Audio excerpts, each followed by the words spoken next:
There is a room in Washington, and it is winter, and a tall man is standing over a map by candlelight. The map is mostly wrong.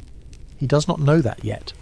Great stretches of it are simply blank, and the parts that are not blank are filled in with rumour, with guesswork, with the confident inventions of men who never went there. Mountains sit in places where no mountains stand. Rivers wander across the paper in shapes that no water has ever taken. And in the middle of all that emptiness, the man is looking for one thing, a line, a single blue thread of water that he believes runs westward through the heart of the continent, all the way to the far ocean. He cannot see it on the map because no one has ever drawn it from life. But he is certain it is there. He has been certain for years, and in a few months he's going to send 2 men and roughly 40 soldiers to walk into that blank space and find it. He will tell the public it is a journey of science, a gentle mission of plants and stars and friendly trade. That is not what it is. He will write the true instructions separately, and they will be about commerce, an empire, and the quiet business of claiming a continent before somebody else does. The 2 men will go. They will spend 2.5 years out there. They will drag a boat up a river that fights them every single day for more than 1,000 miles. They will freeze. They will starve so badly that they will kill and eat their own horses in the snow, and then eat the candles they carried for light. They will walk into the territory of nations far more powerful than the young country they serve, and they will survive, again and again, only because those nations look at them and decide to let them live. Back home, the entire expedition will be quietly given up for dead. And at the centre of it all, waiting for them on the far side of a mountain, is the thing they were sent to find. It is not there, it never was, and that is the part of this story that almost never survives the retelling. Because you were given a cleaner version of this, most of us were. 2 brave explorers, a noble walk into the unknown, canoes on wide water, a heroic little party of Americans crossing an empty wilderness, naming rivers and pressing flowers and shaking hands with the people they happened to meet. And that version is not exactly false. They really did press the flowers. They really did name the rivers. But it is the polished version. It is the painting. And a painting is a very useful thing, because a painting has no hunger in it, and no secret orders, and no long, slow theft happening quietly underneath the frame. So tonight we're going to walk the other version, the real one. And I want to be honest with you about how we will handle it, because this is a story that people have strong feelings about in both directions. Where the history is well documented, and a great deal of it is, we will stand on it plainly. These men kept journals, thousands of pages of them. We know a remarkable amount about what happened, sometimes down to the day. Where something is genuinely uncertain, and some of the most famous parts of this story are, I will tell you it is uncertain rather than pretend. And where a thing has been simplified into a legend, we will gently take the legend down off the wall and look at what is behind it. Not to tear anyone down. The endurance in this story is real, and it is staggering, but so is the cost, and the truest version holds both at once. If you are here to let a long story carry you off to sleep, then you are exactly the person I make these for. There is nothing you need to remember and nothing you need to do. Let the river do the work, and while you're still awake, I would love it if you left a comment telling me where in the world you're listening from, and what time it is for you right now. There is something I never get tired of in those. The thought of someone in Sydney watching a morning come up, and someone in Chicago lying awake long past midnight, and someone in Cairo with the city humming faintly outside the window, all of us drifting through the same old story together in the dark.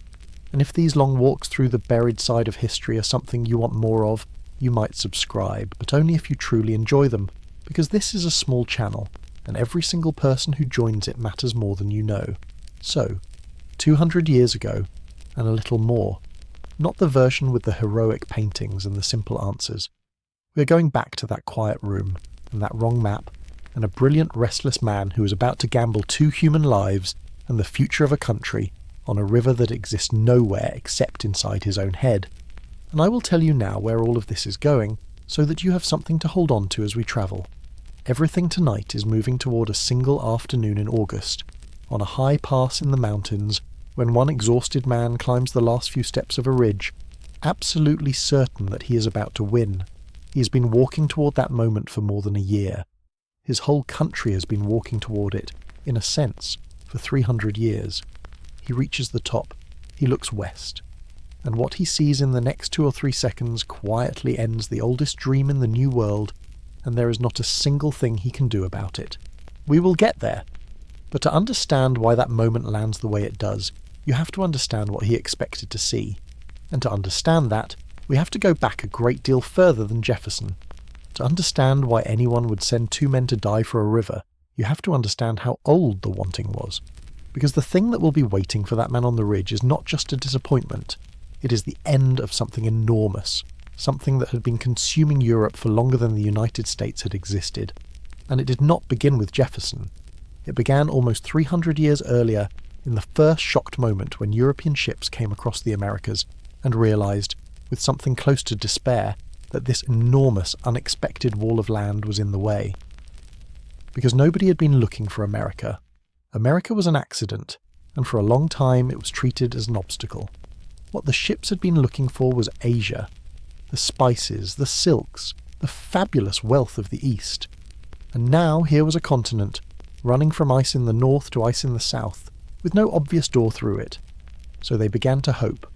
Somewhere, they told each other, there must be a gap, a strait, a channel, some passage of water that would let a ship slip from one ocean to the other without ever unloading its cargo. They named it before anyone had ever seen it, the Northwest Passage. And for 3 centuries men sailed north into the ice looking for it, and the ice took them. Ships were crushed, crews vanished into the white and were never heard from again. Whole expeditions sailed out with flags and confidence and simply stopped existing. And still the dream would not die, because the dream was worth too much to bury. Whoever found the passage would own the shortest road between Europe and the wealth of the East, and would become more or less overnight the richest power on the face of the earth. By the time Thomas Jefferson took office, the dream had quietly changed its shape. If there was no easy way around the frozen top of the continent, then perhaps there was a way straight through the soft middle of it, not by sea, by river. Follow the logic the way he must have followed it, late at night, alone with that map. The Missouri is an enormous river, and it comes down into the heart of the country, from somewhere far off in the northwest. Ships on the Pacific coast had reported another enormous river, the Columbia, emptying into the ocean on the western side. 2 great rivers, one reaching west, one reaching east. Surely they must reach toward one another. Surely their sources must lie close together, up in some high country, separated by nothing worse than a low ridge. A day's walk, perhaps less. A place where a man could lift a canoe out of one river, carry it over a modest rise and set it down in water that would take him all the way to the sea. That was the whole dream. One short carry. It sounds so small when you say it plainly. And yet whoever found that one short carry would hold the key to a continent, because it would mean that a boat loaded in the middle of America could float, almost without stopping, to the far side of the world. And this is the part that turns a fantasy into a weapon, because Jefferson was not a man chasing a pretty idea. He was a man watching a map get carved up by people stronger than he was. Britain was pressing down from the north, its fur companies pushing further west every year, mapping as they went, planting posts and claims. Spain held the southwest and claimed a great deal more. Russia was working its way down the Pacific coast from the top. Every one of those powers had more money, more ships, and more soldiers than the young United States could dream of. The land in between was being quietly divided by empires, and the country Jefferson governed was a thin strip along the Atlantic with an uncertain future and an argumentative Congress. So the river in his head was never really about geography. It was about survival. It was the difference between a small experiment on the edge of an ocean and a nation that stretched from one sea to the other. Find the water road first, map it, put your people on it, and you have a claim that is very hard for anyone to argue with. He wanted it that badly. He believed in it that completely. And that belief was about to lead him into the single largest and strangest land deal in the history of the world, made almost entirely on faith for a road he was not sure existed. What he actually wanted in the beginning was a city, not a continent, a city. The Mississippi was the artery of everything happening west of the mountains. Farmers in the interior floated their crops down it. Traders moved goods along it, and every last bit of that traffic had to pass through one place at the bottom, where the river met the sea. New Orleans. Whoever held New Orleans held a hand around the throat of the whole American interior, and could squeeze it whenever they felt like it. When that city changed hands and ended up under French control, it caused something close to panic in Washington. So Jefferson sent men across the Atlantic with instructions to buy it, or failing that, to buy the right to use the port. A reasonable request, a specific request. But the man they had to ask was Napoleon, and Napoleon was in the middle of his own problems. A war with Britain was coming. A campaign in the Caribbean had turned into a catastrophe. His treasury was empty in the way that only a treasury paying for a war can be empty. And somewhere in his calculations, he looked at the enormous distant wilderness he supposedly owned in the middle of North America and understood a simple fact about it. He could not defend it. If war came, the British Navy would take it and he would not be able to lift a finger. It was an asset that was about to become somebody else's asset for free. So when the Americans arrived and asked to buy a city, he offered them something they had not asked for and could not have imagined. He offered them all of it. The entire territory of Louisiana. Not the state we know by that name today, but a staggering expanse running from the Mississippi west and north, climbing all the way up toward the Rocky Mountains. Something in the neighborhood of 800,000 square miles. Enough land to roughly double the size of the United States with a single set of signatures. Sit inside the position those negotiators were suddenly in. They had crossed an ocean with limited authority to buy one port. They were now being offered a third of a continent, for a price, right now, before the offer evaporated. There was no way to write home and ask. A letter would take months to cross the Atlantic and months to come back, and by then Napoleon would have changed his mind or lost his war or both. The decision had to be made in the room, by men who had not been given permission to make it. They said yes. For something around $15 million, the United States bought a wilderness it had never walked, could not measure, and could not picture. And here is the detail that should keep you turning it over as you drift. The man who signed for all of that, the man who now technically owned this vast piece of the earth, had almost no idea what was actually inside it. Nobody in Washington did. They did not know how far it truly stretched. They did not know how high the mountains rose, or how many ranges there were, or whether the rivers connected in the way the whole dream required. The best maps available were a patchwork of second-hand reports and confident guessing, with great blank regions where nobody had anything to offer at all. Some showed a single neat range of mountains, easily crossed. Some showed the Western River beginning politely just on the other side. The purchase was, in the most literal sense, an act of faith.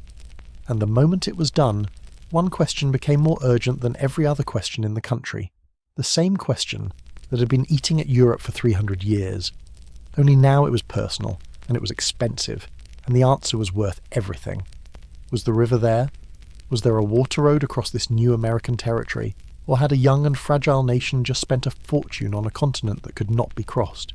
There was exactly one way to find out. Somebody had to go and look. And this is where the version you were taught, and the version that actually happened quietly, separate from each other.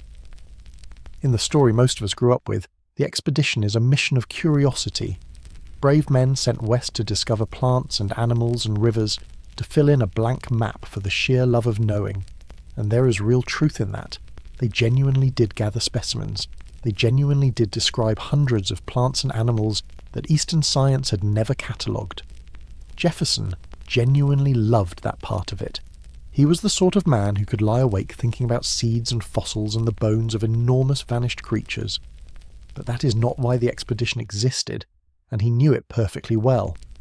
When he went to Congress to ask for the money, he did not stand up and announce a bold armed reconnaissance to claim a route to the Pacific before the British could get there. He could not. Much of the country he wanted to send these men through was not American at the time he was planning it. It belonged, on paper, to other powers. Announcing that the United States was sending soldiers to survey somebody else's territory for future control would have been a provocation, possibly worse. So he sent the request quietly, in a confidential message meant for Congress alone, asking for a fairly small sum of money. And he dressed the whole thing in the softest possible language. He talked about commerce with the native nations, about extending friendly trade, about the general advance of useful knowledge. He framed it as a modest, almost scholarly undertaking, a literary pursuit in the phrasing of the day. It was camouflage, and it was excellent camouflage. because underneath it the actual instructions he wrote for the man he chose were an entirely different document. Find the most direct water communication across this continent for the purposes of commerce. Map it. Record its course and its distances with enough precision that others can follow. Establish, by your presence, the claim of the United States. Study the nations you meet and record their numbers, their strength, their trade, their alliances, their relations with one another. Note where the British are operating and how far their influence reaches. Note the same for the Spanish. Read that list again and notice what it actually is. Some of it is science, some of it is diplomacy, and a great deal of it is the specific kind of information a growing power gathers about land it intends eventually to have. Where are the routes? Where are the resources? Who lives there? How many are they? How strong are they? Who are their friends? Who else is already here? This was not a nature walk. It was reconnaissance and a land claim, wearing the costume of a scientific adventure. And the costume was so well made that it is still being worn today, 2 centuries later, in the textbooks and the murals and the roadside markers. The brave discoverers, gathering knowledge in the noble wild. Hold on to that because it matters all the way to the end of tonight. The expedition was never really defined by what it found. It was defined by what it was for.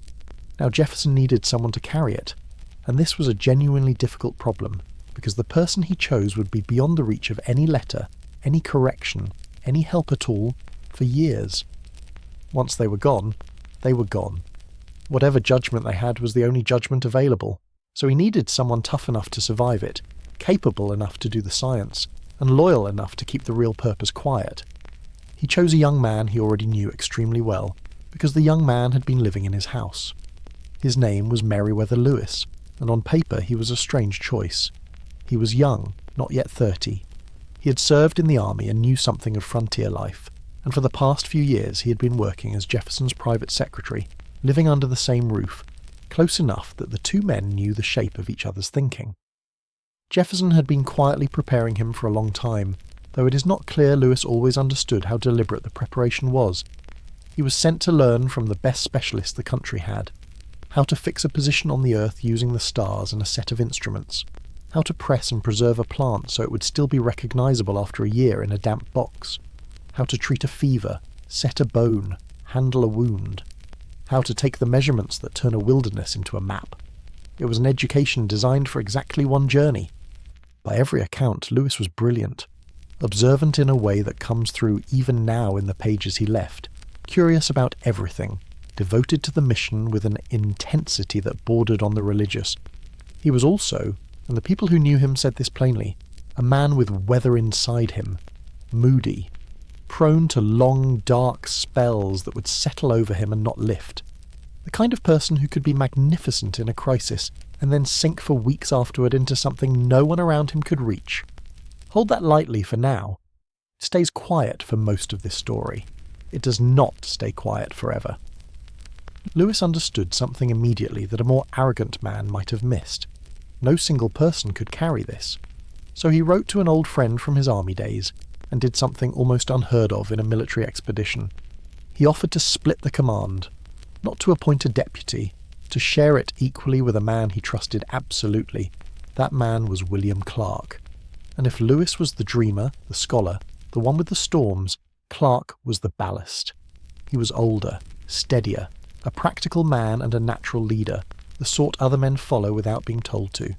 He was also a genuinely gifted mapmaker, able to look at a river and a horizon and a day's travel and turn all of it into lines on paper with an accuracy that still impresses people who study his work today. Where Lewis brooded, Clark organised. Where Lewis saw the poetry in a landscape, Clark saw the angles and the distances, and the places you could get a boat through.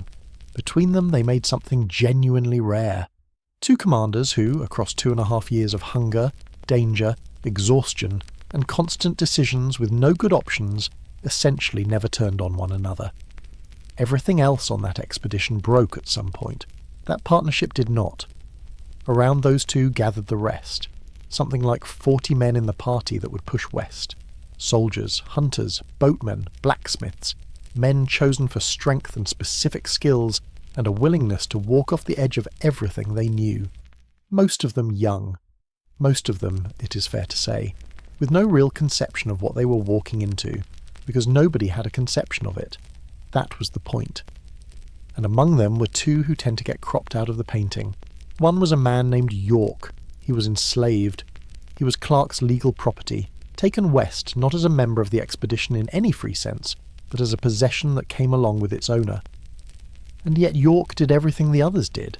He hauled, he paddled, he hunted, he scouted, he stood in the same water and the same snow, and faced the same bears and the same rivers.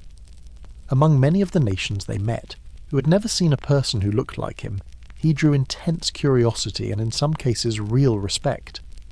Out there, in the strange levelling of a journey where everyone is equally likely to drown, he seems to have lived something closer to standing than he had ever been permitted at home. There is even a record of him being allowed to vote alongside the others on where to spend a winter, which was, for that time and that country, extraordinary.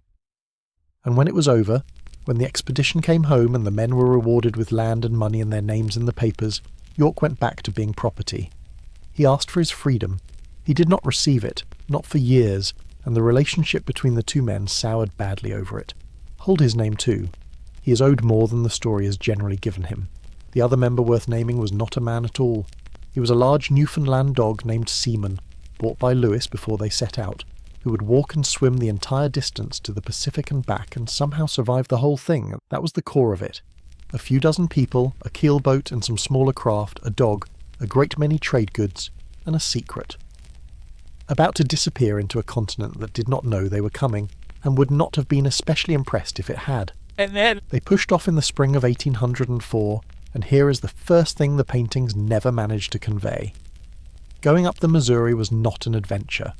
It was a daily war against a river, fought for month after month after month, and lost slightly less often than it was won.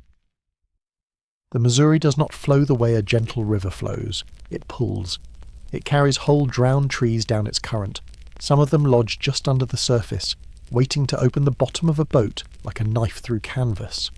Its banks slump and collapse without warning, dropping tons of earth into the water.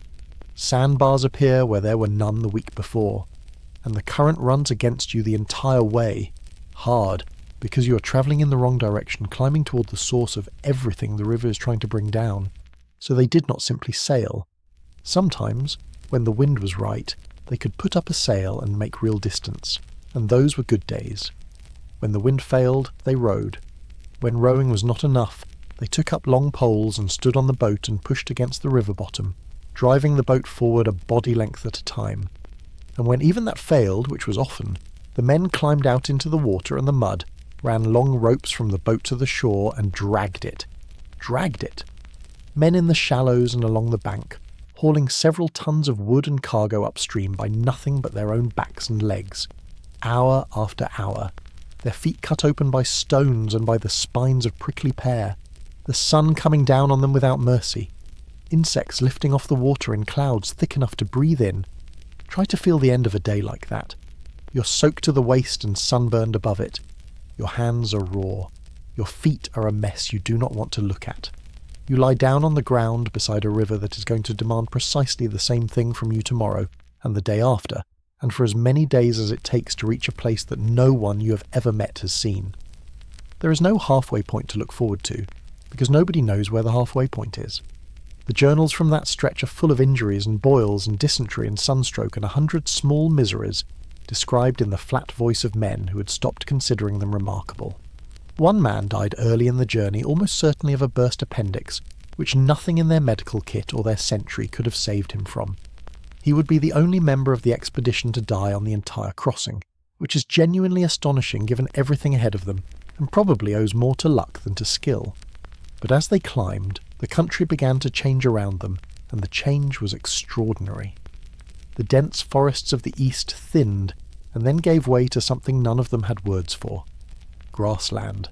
Open rolling grass running further than the eye could follow in every direction, under a sky that seemed to have been enlarged. And the land was alive in a way that stunned them so badly you can feel the strain in their writing as they try to describe it, without sounding like liars. Herds beyond counting, bison in numbers that turned whole hillsides dark and took hours to pass, elk, deer, antelope moving in great loose rivers of animals, wolves working the edges of the herds, beaver in every stream, and a creature they had been warned about repeatedly by people who knew, and had privately assumed was exaggerated, until the first time they tried to kill one and discovered that a grizzly bear can absorb an appalling number of musket balls and keep coming. After that, they took the warning seriously, and the journals develop a real and specific fear of that animal that never quite goes away. To their eyes, it looked like wilderness, untouched, empty, waiting. And that impression that this was an empty land, wild and unclaimed and open to whoever arrived with the confidence to take it, was the single largest error in the entire American understanding of the West. It was wrong then. It stayed wrong for a century afterward, and it did a very great deal of damage while it was busy being wrong. Because the land was not empty. It had never once been empty, and the men in those boats were about to find that out in the most direct way possible. Here is the reversal at the heart of this whole story, the one that quietly changes everything else once you see it. The West was not a blank. It was a world, a crowded, ancient, thoroughly organised world, full of nations who had been living on that land for hundreds of generations, who knew every bend and ford and ridge and season of it the way you know the rooms of the place you grew up in.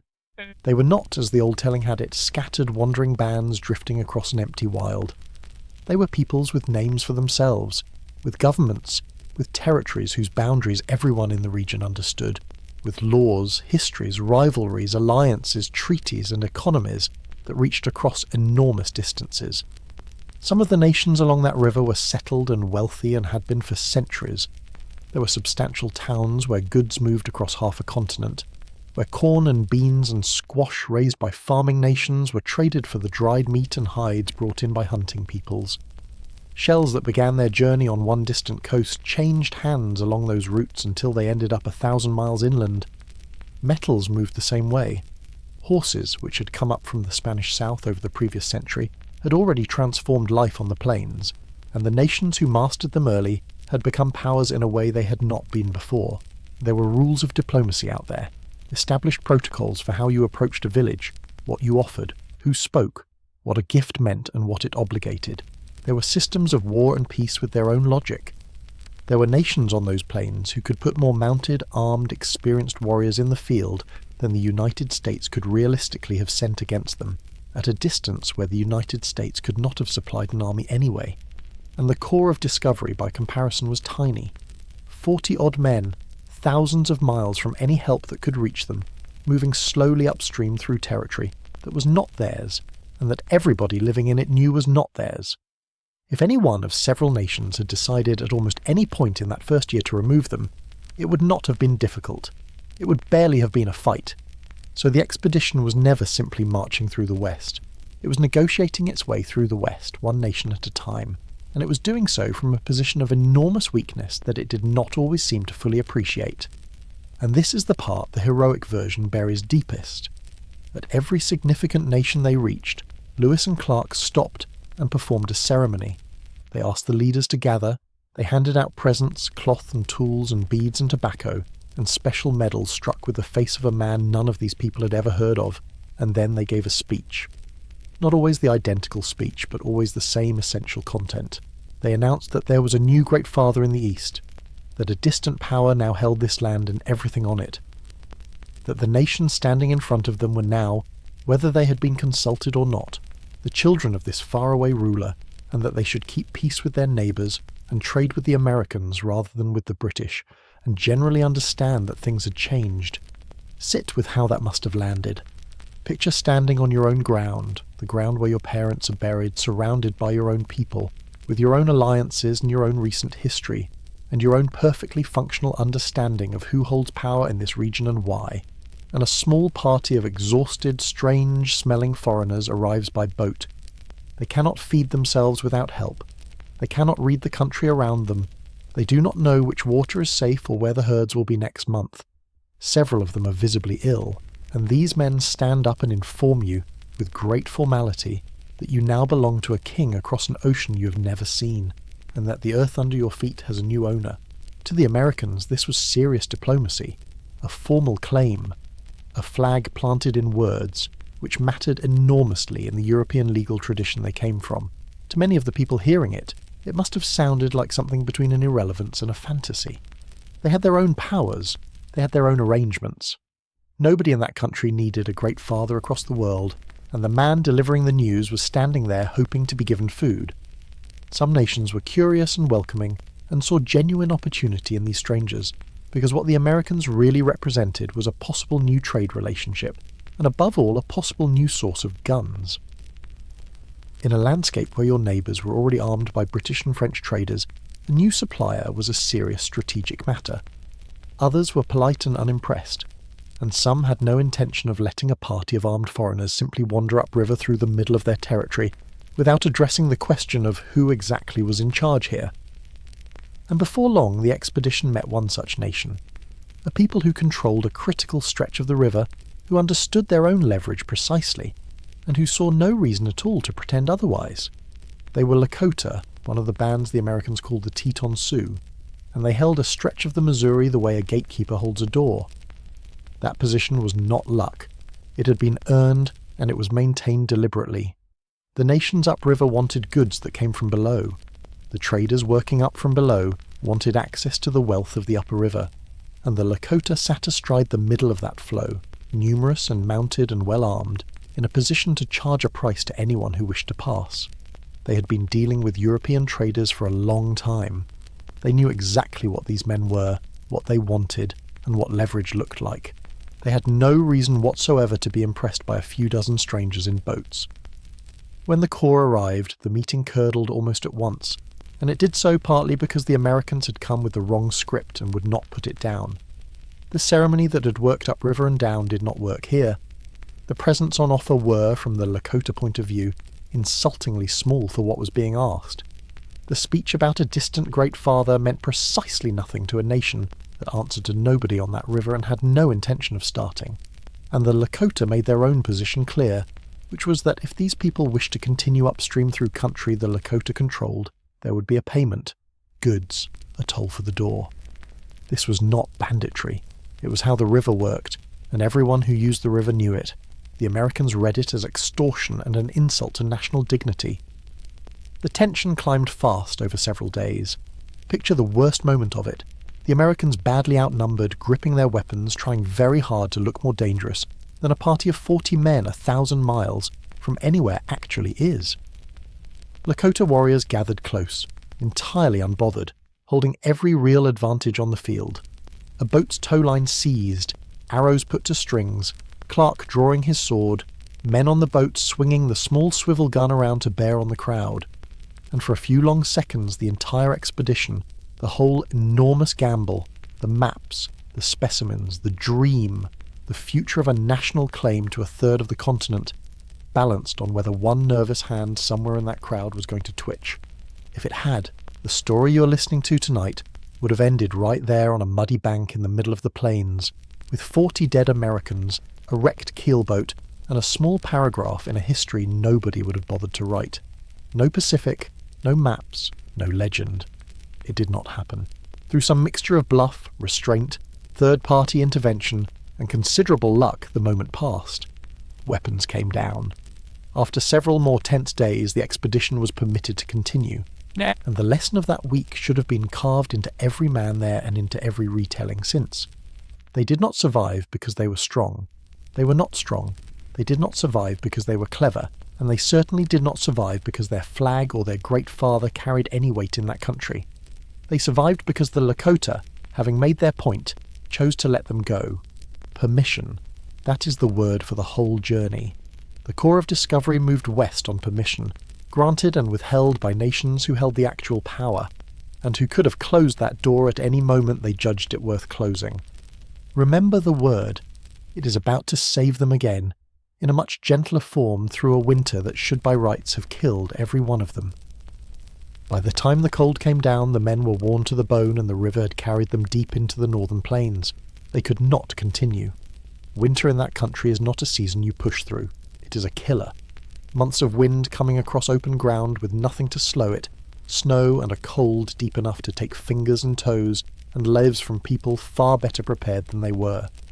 They needed shelter, food, and a place to stop, and they were luckier than they had any right to be, because the stretch of river they had reached belonged to the Mandan and the Hidatsa. These were not small struggling bands scraping through the winter. They were farming nations living in large permanent towns of round-earth lodges, warm and solid and built to last, with harvests of corn and beans and squash stored against exactly this time of year. Their towns sat at the meeting point of trade routes that pulled goods in from across the continent, and had done so for generations. Taken together, the villages in that cluster held several thousand people. On that stretch of the river, at that moment in history, more people were living in those towns than in most cities in the United States. It was one of the great commercial centres of the Northern Plains, and it had been for a very long time before anyone in Washington had heard of it. The Corps built a small stockade nearby and settled in to wait out the cold. They called it Fort Mandan. And across that long frozen winter, a fact settled over the expedition that no honest account can avoid. They survived because the Mandan and Hidatsa allowed it, and then helped it. The Americans traded for food repeatedly, all winter, because those nations had food stored and the Americans did not. The expedition's blacksmith became genuinely valuable, repairing metal tools and making implements in exchange for corn, and that trade probably mattered more to their survival that winter than anything else they carried. They warmed themselves in a country whose winters the locals had understood for centuries, and they had not. And they learned endlessly. Sitting in those lodges through the long dark, they asked questions and were told about what lay to the west. Which rivers, which nations and how they were disposed, where the falls were, where the mountains began. Some of the geographic information that shaped the rest of the journey came out of those conversations, from people who had travelled that country, or traded with those who had. Clark's maps of the region ahead were built substantially on knowledge that was handed to him freely by people who had every reason to keep it. Picture it. Outside, the white and the wind screaming across open plains, cold beyond anything most of those men had experienced. Inside, warmth, food, the smell of wood smoke, voices in languages the Americans were slowly learning to work with through a chain of interpreters, and a great deal of laughter, some of it certainly at the visitors' expense, given freely by people who owed these strangers nothing at all and could simply have let the winter do what winters do. And it was there, in that winter town, in the middle of that dependence, that a single person joined the expedition who would eventually become far more famous than any of the men leading it. A person the country would later turn into a statue and a coin and a simplified legend, while quietly leaving out almost everything true and difficult about who she actually was. A teenager, a captive, and by the end of that winter a mother with a newborn.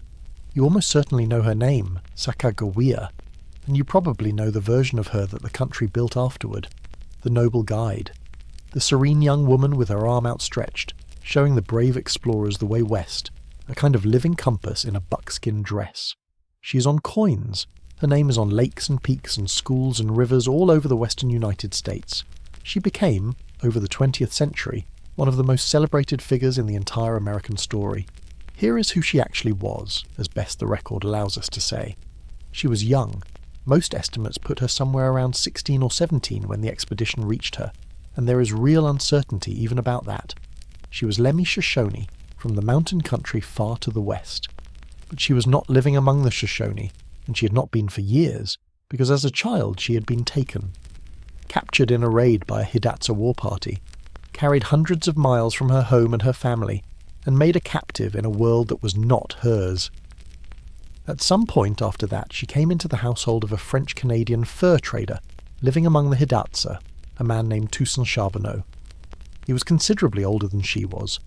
The exact arrangement is described in the sources in the language of the time, which is to say she is called one of his wives, and it is reasonably clear she was acquired rather than courted. There is a reference to him having won her in a wager. Whatever the precise mechanism, she had not chosen any part of the situation she was in. When the expedition hired Charbonneau as an interpreter for the journey west, she came as part of that hire, and she came pregnant. In February of 1805, in that cold stockade at the edge of everything, still a teenager, she gave birth to a son. They named him Jean-Baptiste. Lewis recorded the birth in his journal and noted that the labour had been long and painful, and that someone suggested crushing a rattlesnake's rattle in water as a remedy, and that he could not say whether it did any good, but the baby arrived shortly afterward. That is the tone of the record. Practical, slightly bewildered. Moving on to the weather. And then, a few weeks later, with a newborn on her back, she set out to cross thousands of miles of the most punishing country on the continent, in the company of roughly 40 armed men, almost none of whom she had chosen to be among. Sit with that for a moment before the legend comes back and covers it up. A girl stolen from her family as a child, carried across the plains into captivity, handed to a much older stranger, made a mother in a freezing fort on the far edge of somebody else's map, and then walked into the hardest journey of the age with an infant tied to her. Now here is the part that is true and that survives even after you take the statue down, because it is more interesting than the statue. She was not a guide in the way the legend claims. She did not lead them. For most of the route she had never been there. She had been a small child when she was taken, and her knowledge of the country was limited to the region around her homeland, which is exactly where it turned out to matter enormously. But she was not standing at the front of the column pointing west across a continent she had never seen. What she actually did was quieter and I think more remarkable. She knew plants. She could find food where the men saw only ground, and there are entries where the party ate because she dug up roots they would have walked straight past. In a country where they were often on the edge of hunger, that is not a small contribution. When a boat took on water badly in a squall, and the most valuable cargo on the expedition began washing away, the instruments, the journals, the records that were the entire point of the journey, she was in that boat, and she stayed calm, and she pulled the material back out of the river. Lewis wrote about it afterward with real and uncharacteristic warmth, crediting her with saving items whose loss would have been irreparable, and most importantly of all, and this is the thing the men themselves understood clearly, her presence changed what the expedition looked like to every nation they encountered, because a war party does not travel with a young woman and a baby, ever, anywhere. When people saw her and saw the infant, they understood something immediately and without any need for translation. Whatever these strangers were, they had not come to fight. Clark wrote that a woman with a party of men was a token of peace. A child is an even stronger one. There is no speech, no medal, no flag, no gift that communicates non-hostility as fast or as convincingly as a mother with a baby walking in the middle of your column. Without intending it, simply by being present, she was the most effective diplomatic instrument the expedition possessed. A living signal that lowered weapons and opened doors across 1,000 miles of country where 40 armed foreigners had no business surviving. The Corps owed her a debt it did not repay. When the journey ended, Charbonneau was paid for his services and given land. She received nothing. And her own voice, her own account, what she actually thought about any of it, is almost entirely absent. We have thousands upon thousands of words from Lewis and Clark. From her, across 2.5 years, we have almost nothing. A handful of moments, all of them seen from the outside, through the eyes of men who found her useful. What did she think, this captured girl, carrying her son back toward the very mountains she'd been stolen from as a child? We're about to arrive at the strangest coincidence in this entire history, and it happens to her. But even there, at the centre of it, the record gives us her actions and not her thoughts. As spring came on and the expedition pushed west out of the winter towns, the country began to lift under them. The endless grass gave way, slowly and then unmistakably, to higher and harder ground, and the river that had fought them for so long began to change its nature. It divided and divided again into branches and forks. It grew narrower, shallower, faster, colder. The great brown Missouri that had carried a keelboat was becoming a mountain stream, tumbling down out of high country over stones. And every man who understood what they were doing understood what that meant. The river was running out. Somewhere ahead lay the source, the place where the Missouri began as a trickle in the hills, and the source was the entire point of everything, because the dream said that when you found where the Missouri ended, you would be a short walk from where the road to the Pacific began. One low ridge, one easy portage, the water highway. So a new tension threaded itself through every day. It was no longer only the suffering of the climb. It was a question, tightening steadily. Where does this river end? And what is waiting on the other side? Before they could find out, the country handed them one more punishing surprise. They came to a place where the Missouri fell over a series of great cataracts, and the portage around them, which they had been told would be a modest carry, turned into 18 miles of hauling boats and tons of baggage overland across broken ground, in blazing heat, through prickly pear that went through moccasins like nails, harassed by grizzlies, pounded by hailstorms violent enough to knock men to the ground and cut their heads open. It took the better part of a month. It nearly destroyed them, and it was not even the mountains yet. And when they finally got above the falls and back on the water, the hunting grew leaner, and the country grew steeper, and the season began, unmistakably, to turn. The leaders started doing arithmetic that had no good answer in it. They were deep in the shadow of mountains they could not read. They had not seen another human being in a very long time, and they needed something badly. They needed horses. Whatever lay ahead was not going to be crossed by boat, and there was no possibility of carrying that much gear on their own backs over unknown mountains with winter coming. To get horses, they had to find the people who had them. Those people were the Shoshone, Sacagawea's nation, the very people she had been taken from as a small girl. And the Shoshone were nowhere to be found. The expedition pushed up toward the headwaters, scanning the empty hills, finding only traces, old camps, cold trails, signs that people had been here and had moved on. The Shoshone, who lived in fear of better armed enemies out on the plains, kept to the high country and were extremely difficult to find by anyone they had not decided to meet. Without them, the expedition was finished. Too far in to turn back before winter closed the country behind them. Too heavily loaded to cross on foot. Too far from any help in the world. The fear in those weeks must have been suffocating. To have come that far, suffered that much, dragged that weight up all those hundreds of miles of hostile river, and to feel it all about to end quietly, in the high, cold silence, for want of a few horses and a few friendly faces that would not appear. So Lewis did what Lewis did when the situation became unbearable. He went ahead on foot. He took a small handful of men and pushed up the last of the Missouri, racing the season, determined to cross the divide, find the Shoshone, and finally look with his own eyes on the thing his entire country had gambled its future upon. He was about to climb the last ridge, and on the other side of it, 300 years of hope was waiting to die. Before we climb that ridge with him, the story insists on a pause, because while Lewis was pushing ahead, the rest of the party was working its way up behind him, and what happened when the Shoshone were finally found is the kind of thing history very rarely permits. Lewis made contact first. After weeks of empty country, his small advance party, at last, encountered Shoshone people in the high hills. The first meetings were tense, and nearly failed several times, because the Shoshone assumed these strangers were enemies, or a trap laid by enemies, and were entirely ready to disappear back into the mountains.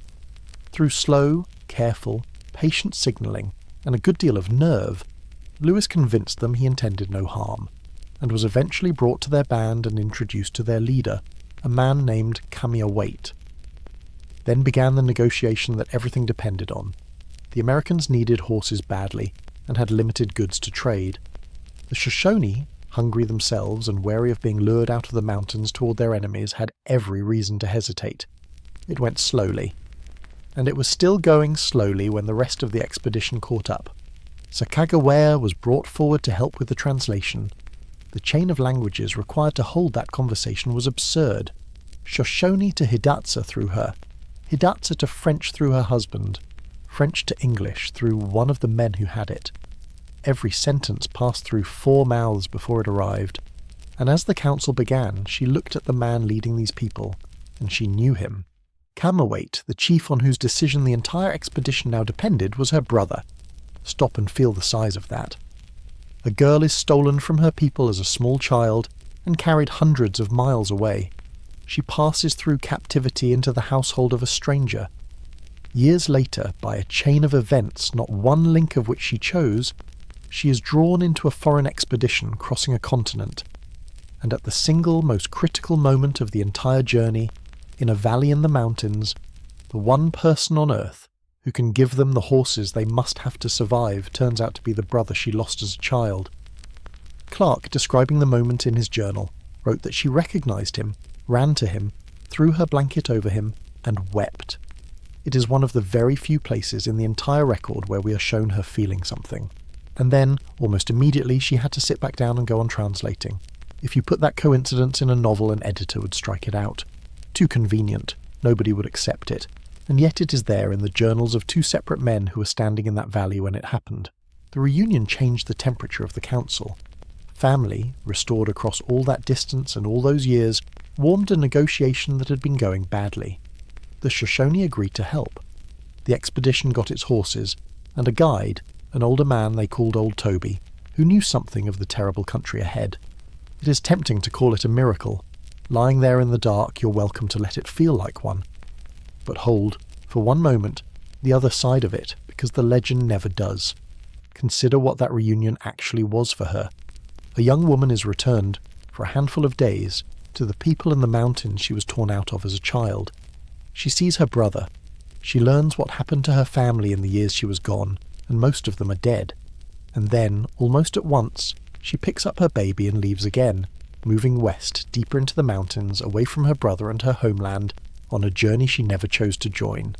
She found her people, and then she left them. What that cost her, we will never know. The record, as always, goes quiet exactly where she's concerned. The horses were secured. The path, such as it was, lay open, and Lewis, ahead of all this, had already climbed to the high pass and looked west. It was the 12th of August, in the year 1805. A high pass on the spine of the continent, on what is now the boundary between Montana and Idaho. The Missouri, that enormous river which had fought them for more than a year and well over 1,000 miles, had dwindled at last to a cold little trickle running out of the hills. One of the men stepped across it, 1 foot on either bank, and thanked whatever he thanked that he had lived to stand astride the source of a river that had seemed to have no end at all. Lewis knelt and drank from it. He had reached the farthest fountain of the Missouri. In his journal he allowed himself something close to joy, writing about the accomplishment of an object on which his mind had been fixed for years.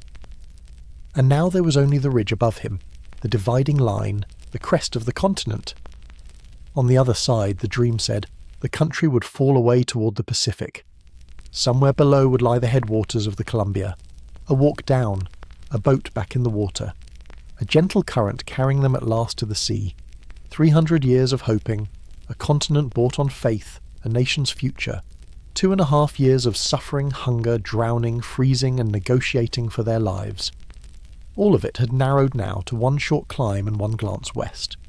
He went up the last of the rise. He reached the top. He looked, and there was no river. There was no gentle slope running down to the sea. There was no shining water road. There was no Columbia waiting politely at his feet. No portage, no passage, no dream. There were mountains, range behind range of them, marching away to the western horizon, their summits still white with snow in the middle of the August, stretching past the edge of what he could see. In his own words in the journal, immense ranges of high mountains still to the west of us, with their tops partially covered in snow. Not one ridge, not one modest hill with a canoe carry over it.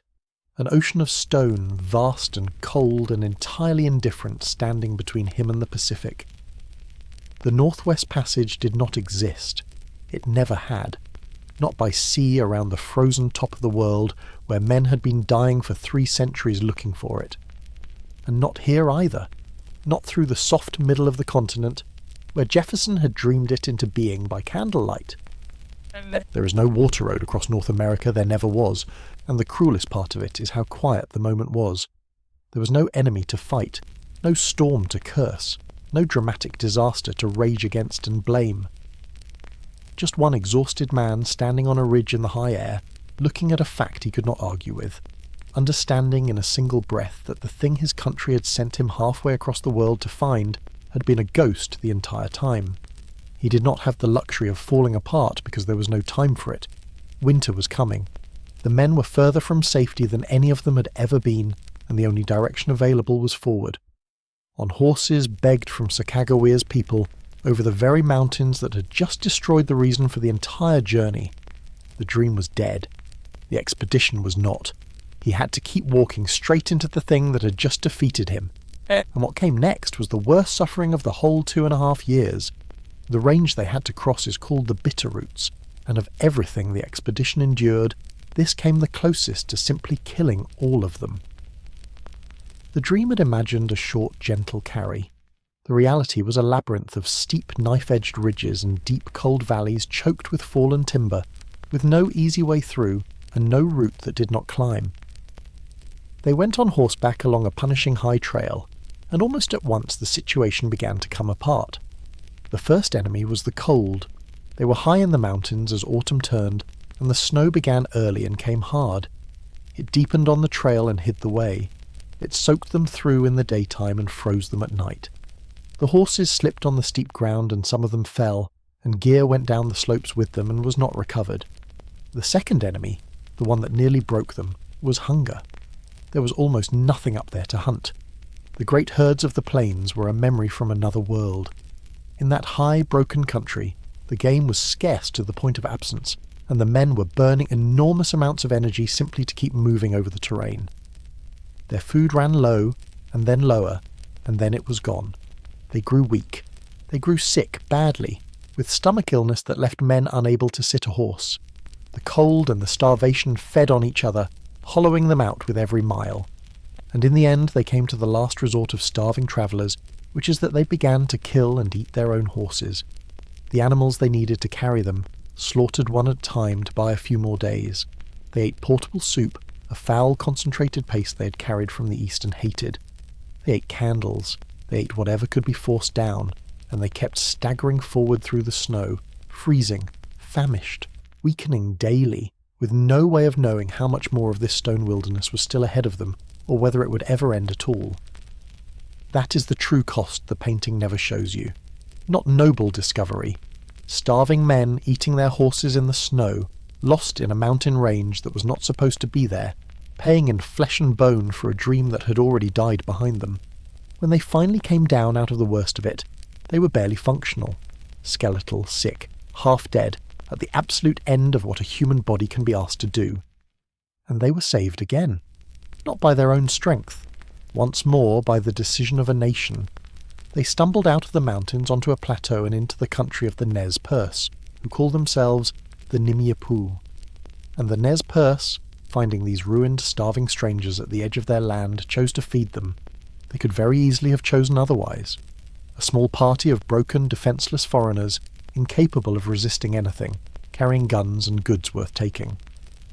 There is a tradition among the Nez Perce, recorded later, that the question was genuinely raised, and that an elder woman named Watkuwais, who had years earlier been taken captive and carried far to the east, and had been treated with kindness by white people, before finding her way home, spoke up and told them to do these people no harm. Whether that account is exactly as it happened or has been shaped by the retelling, something like it decided the outcome. The Nez Perce fed them, cared for them, and let them recover. The rich food nearly finished the job the mountains had started, because starving men should not eat freely, and they did, and they were violently ill for days. But they lived. And when they were able, the Nez Perce helped them build canoes, agreed to keep their horses through the winter, and pointed them toward the rivers that would carry them west. Permission again, mercy again from the people of the land. The expedition survived over and over on kindness it had not earned and could not possibly have compelled. The worst was behind them now. Ahead lay rivers running the right direction at last, west, downhill, toward the ocean.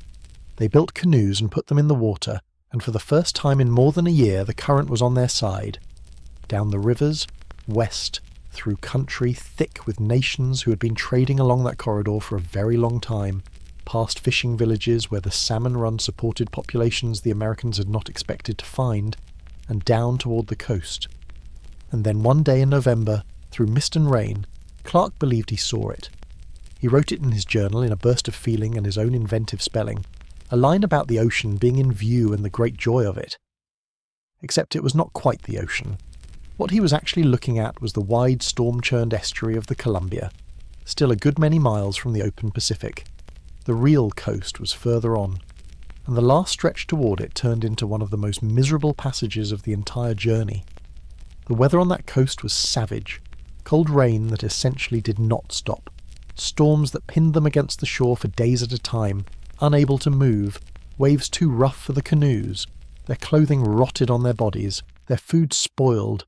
Everything they owned was wet and stayed wet. They were sick, exhausted, and trapped within sight of the thing they had crossed a continent to reach, being battered by a coastline that did not care in the slightest. When they finally stood on the true Pacific shore and could go no further west, there was a moment of triumph, and it was earned. They had done something staggering. They had walked and paddled and frozen and starved their way across the entire unmapped width of a continent, and they were alive. Almost all of them. That is genuinely one of the great feats of endurance in the history of exploration, and nothing in this story takes that away from them. But there was no city of gold, no reward, no passage. They had reached the end of the land and found more grey water, more rain, and a long hard winter to survive before they could even begin the enormous journey home. They built a small fort near the coast and settled in to wait it out. It was a wet, dark, hungry, dispiriting place. The rain almost never stopped. There was little to hunt. The men were reduced to eating spoiled elk and boiling seawater for salt. And all winter, they watched the horizon for one specific thing that never came. They knew that trading ships sometimes worked that coast. They had every reason to hope one might appear, a ship that could resupply them, or carry their records safely home by sea, or simply confirm to the world that they had made it. They watched for months. No ship came. Nobody knew they were there. So in the spring there was nothing to do but turn around and walk the entire thing again in reverse. The rivers, the mountains, the plains, the whole murderous distance to carry home the answer to the question the country had sent them to settle. And the answer was the hard one. Not the joyful answer of a passage found. The heavy, expensive, world-altering answer of a passage that had never been there at all. So what did they actually find? If not the river, if not the road, if not the dream, what did they carry home from the far side of the continent? The honest answer turns out to be larger and stranger and sadder than any river could have been. They failed at the one thing that justified the whole enormous gamble. There was no water communication across the continent for the purposes of commerce, and they were the ones who finally proved it. Every hope that had been riding on that idea for 3 centuries collapsed on a ridge in Montana in August, witnessed by a handful of tired men and nobody else. And yet they came home with something Jefferson had requested almost as an afterthought, wrapped in the gentle language of science, which would turn out to matter far more than the river ever could have. They came home with the truth about the continent. They had crossed the entire unknown width of the West and lived to describe it. They brought back Clark's maps, drawn with extraordinary care under impossible conditions, which for the first time gave the interior of North America something like an accurate shape. Its rivers, its distances, and above all the real and terrible scale of the mountain ranges that had killed the dream. That map was so much better than anything that had existed before it that it remained the foundation of Western cartography for decades. They brought back descriptions of hundreds of plants and animals unknown to Eastern science, along with seeds and specimens and pressed samples. They brought back detailed vocabularies of native languages. They brought back a running account of the weather, the soil, the timber, the fur, the mineral signs. And they brought back exactly what the confidential instructions had asked for. A careful inventory of the nations of the West, where they lived, how many they were, what they had, what they traded and with whom, who their enemies were, where they were strong and where they were not. Here is where the story turns from disappointment into something with a shadow on it, and where you can finally see what the expedition really was. Because all of that knowledge, the maps, the routes, the passes, the catalogue of peoples and resources, became the instrument of everything that followed. It was the door held open. Behind these 2 men, in the years and the decades after, came the traders, then the trappers, in numbers, working the beaver streams the expedition had described, then the missionaries, then the wagon trains, then the soldiers and the forts and the treaties and the railroads, and the relentless westward weight of a growing nation that had just been handed a usable map of where everything was. The expedition did not simply describe the West, it made the West legible, it turned an unknown into a document, and a map is the first tool of taking. You cannot systematically move into a country you cannot draw. Now hold that beside everything else you have heard tonight, and feel the whole weight of it. The nations who saved the core of discovery, who fed them through a winter, who sold them horses when horses were the difference between living and dying, who found them starving in the snow and chose mercy, who let them pass on permission again and again, were the very nations whose worlds that knowledge would help to dismantle. The Mandan and the Hidatsa in their great river towns, who warmed them and taught them and traded them corn all winter. Within a few decades, smallpox carried up that same river would kill the overwhelming majority of the Mandan, reducing one of the great trading peoples of the northern plains to a remnant. The Lemhi Shoshone, who gave them the horses without which the crossing was impossible, and whose leader was a captured girl's lost brother. Within a lifetime, pushed onto a reservation and then removed from it. The Nez Perce, who found starving strangers at the edge of their country and fed them instead of letting them die. 3 generations later, their attempt to avoid removal ended in one of the most heartbreaking pursuits in American history. A fighting retreat of more than 1,000 miles that stopped 40 miles short of the Canadian border. The Lakota, who had made the Americans understand on that riverbank exactly who held power in that country, would spend the rest of the century fighting to keep holding it, and would win some famous victories, and would lose. The continent the expedition mapped became the continent that was taken, and the map they carried home was one of the first pages of that taking. That is the real thing Lewis and Clark found in the West, not a passage, a truth. The truth that the land was not empty, that it was full, that it was old, that it belonged to people who had been there for a very long time, and that the nation behind them intended to have it regardless.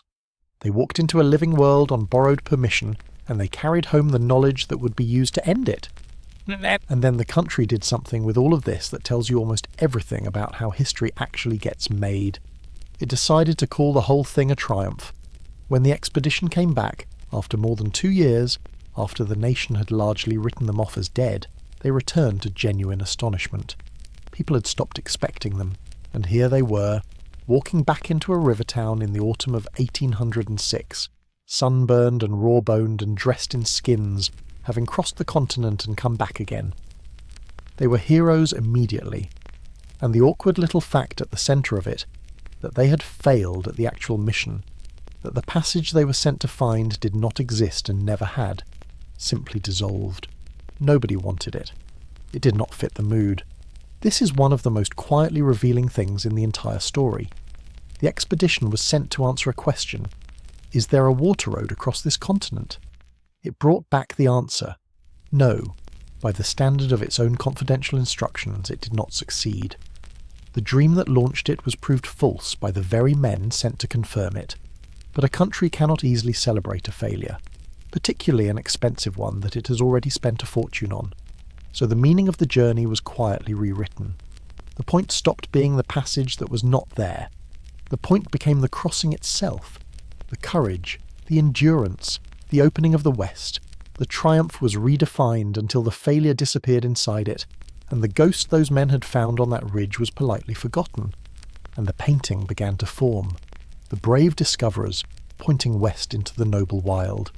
The people who made that journey scattered into very different fates. Clark, the steady one, the mapmaker, lived a long life and rose high. And here the story twists in a way that would seem heavy-handed if a novelist tried it. The man who had drawn the first true map of the Western nations, who had met them and counted them and depended utterly on their mercy, ended up in charge of managing them. He became, in effect, the government's principal administrator of Indian affairs in the West for decades, and in that role he presided over the treaties and the removals and the steady dispossession of many of the very peoples who had kept him alive. He was, by the standards of his time and position, often regarded as relatively sympathetic. Native delegations came to him. He kept the objects they gave him. He seems to have felt something about it. And he administered the process anyway, year after year, and it ground forward under his signature. The guest became the gatekeeper of their undoing. Both things are true, and the second one is the one that shaped the country. Lewis went another way entirely. The brilliant, brooding man Jefferson had trusted with the whole dream did not find peace after the journey. He was made governor of the territory and was not suited to it. The paperwork of the expedition, the great published account the world was waiting for, he could not seem to finish. There were debts and disputes over expenses and drinking, and the weather inside him closed in. 3 years after coming home, on a road in Tennessee, at an inn along the Natchez Trace, he died of gunshot wounds. Most historians who have studied it closely conclude it was suicide. Some have argued for murder, and the evidence is genuinely ambiguous enough that the question has never fully closed. Jefferson himself, who had known him as well as anyone, believed it was his own hand and said so plainly, pointing to the dark spells he had watched in the young man for years. He gave that journey everything he had. The wilderness gave him a kind of greatness, and then the world afterward was harder for him than the mountains had been. we can let that be. York asked Clark for his freedom on the strength of what he had done and what he had endured, and did not get it. He was hired out, separated from his wife, treated badly, and only freed years later. What became of him after that is uncertain, and the accounts disagree. And Sacagawea slipped back into the silence that history had briefly lifted her out of. She went back down the river with her husband and her son. Clark, to his credit, grew genuinely attached to the boy, whom he nicknamed Pomp, and later took responsibility for his education.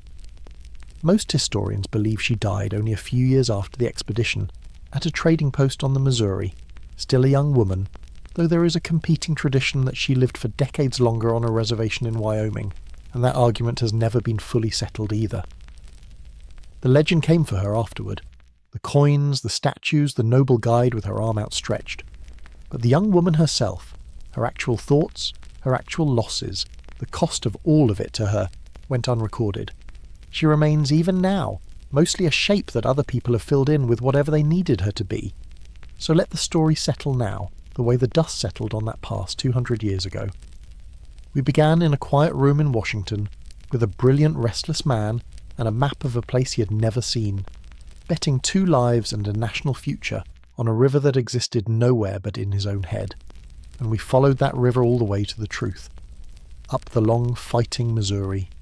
Through the standoff on the bank where everything nearly ended in a moment. Through the winter that should have killed them and did not, because other people decided it would not. Past a captured girl and her impossible reunion with a brother she had lost as a child. To a ridge in the mountains and a single silent glance west, and the death of the oldest dream in the New World. And you know now what they really found out there. Not the passage. There was never any passage. They found a continent that was full and ancient and alive and belonged to other people. They found that they survived only on permission and mercy given by those people. And they carried home a knowledge that would be used, in the long years afterward, to take all of it away. Both things are true at once, and you do not have to choose between them tonight. It was one of the great feats of human endurance ever attempted, and it was the opening act of a long dispossession. The truest stories nearly always hold more than one thing at a time, and this one holds those two, and they do not cancel out. They just sit there together, the way they actually happened.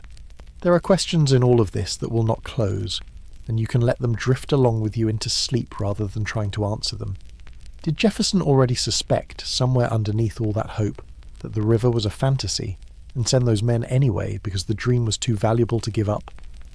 What did a young woman feel in those few days back among her own people, before she picked up her child and walked away from them forever, into a journey she had never chosen?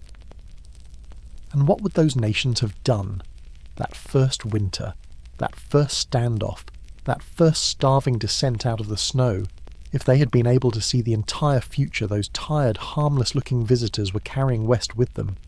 We will never know. The men are gone. The girl is gone.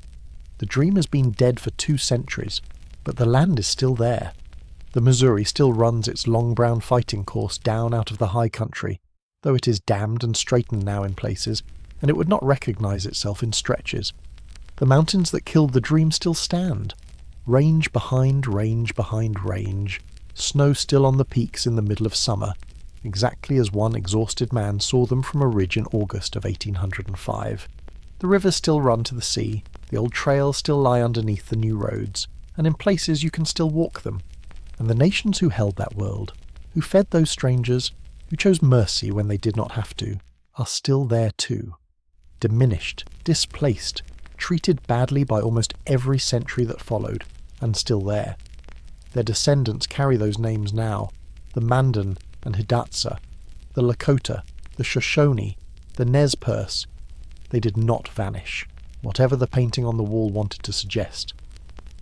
There is a version of this story that ends with them disappearing into the past, and that version is a lie, and it is worth knowing that it is a lie before you go to sleep. So rest now. If this long walk through the dark was worth taking, you can tap the like button, gently, as a quiet signal that you would like more nights like this one. And if you want to keep travelling with me through the buried undersides of the stories we think we already know, you might subscribe, and I will keep finding these old, true, difficult things and bringing them to you in the dark. And if you feel like it, Leave a comment and tell me once more where in the world you are listening from tonight, and what the land outside your window is like. Plains, or mountains, or desert, or the glow of a city that never quite goes dark. Because every kind of ground carries the same deep memory underneath it. Every landscape on this earth was known and walked and named and loved by somebody long before the maps we use today were ever drawn.